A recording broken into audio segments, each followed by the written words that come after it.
Hey guys, I was going to show you this is our shade house, and we cut the sides so butterflies would be able to get in here and pollinate, and that's exactly what they're doing.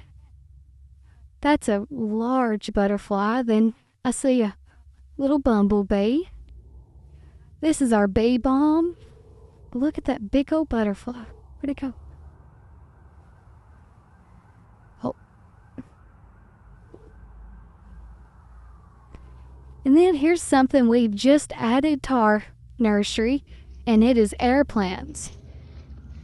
Look how big. And then these are our hostas. This is our assorted grass. And here's more air plants. I'm fascinated with the air plants because of how large they are. They're huge.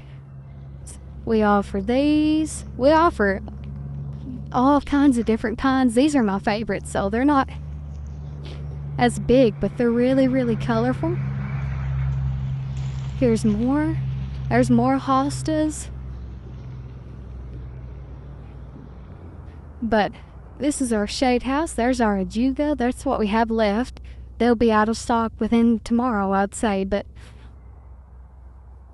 there's our phlox.